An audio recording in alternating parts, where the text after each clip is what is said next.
Hey, everybody, welcome to the after show for Retire Smart, where we just go through one little topic for just a couple of minutes and talk about things that are really important. This week on our show, we talked about the bank run, if you will, the silent bank run going on in America. And people are really nervous and they're pulling lots of cash out of banks. Well, speaking of banks, I want to talk about one bank in particular right now that's got a pretty big balance sheet, and that is the Federal Reserve, basically our central bank, which is not a government entity. It is a private entity contracted by the government to try and help us manage monetary supply.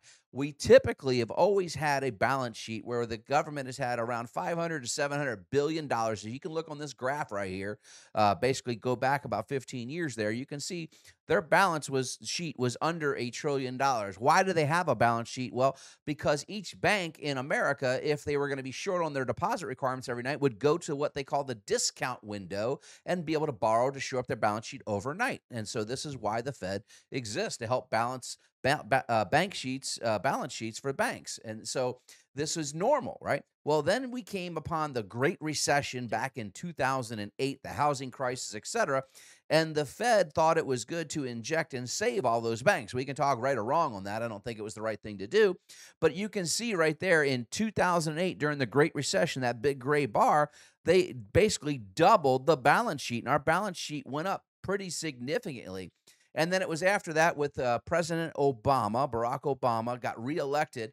And once he got reelected in basically 2012, he instructed the Federal Reserve, basically through the back channels, at least in our humble opinion, it's okay to keep expanding this balance sheet because they could not get the economy to start growing with all the overreaching regulation that came out of the Great Recession, things like Frank Dodd, et cetera.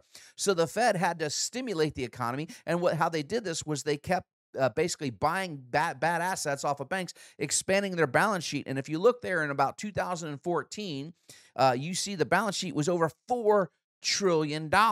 And this kind of plateaued there. Well, then we had an election and we had a new president. President Donald Trump got elected, and he wanted to do economic expansion, cut taxes. He got tax cuts passed, and we were able to start reducing our Fed balance sheet significantly there after a year of him being in office. Well, and the Fed, basically the balance sheet had to get taken back up. Let me show you this again here.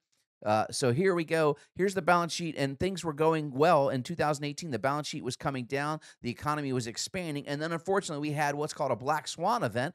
We had COVID hit our shores, and basically there was calamity everywhere. And so the Fed balance sheet expanded incredibly and basically doubled again. And you can see there, after the 2020 mini recession from COVID, the Fed balance sheet was over $7 trillion. That is a problem. And unfortunately, both Republicans and Democrats allowed this to continue, and the Fed balance sheet got all the way up there at about $9 trillion.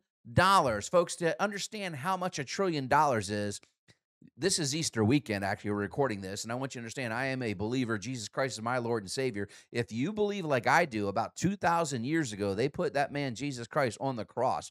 If I gave you $1 trillion that very day, and you wanted to pay me back, and you started paying me back a dollar bill every second, it would take you 32,000 years. You'd still have 30,000 years to go to pay me back on $1 trillion. The Fed's balance sheet got up to $9 trillion right here at 2022.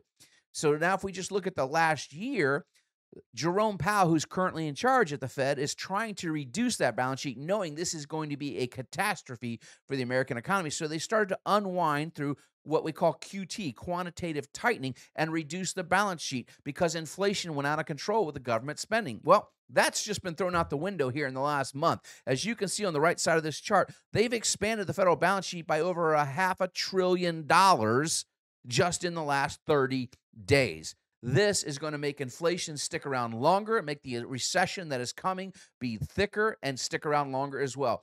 Do not get caught without someone looking at your stuff. So I implore you, if you're watching this video and you've never had someone do a risk analysis on your portfolio or understand where you have your cash, et cetera, if you think anything is at risk, give us a call here at Retire Smart or go to retiresmartomaha.com, and we'd be happy to schedule a 15-minute complimentary consult with one of our licensed advisors to help you understand what this means for you and your portfolio. Have a blessed and happy Easter, and we'll talk to you next time.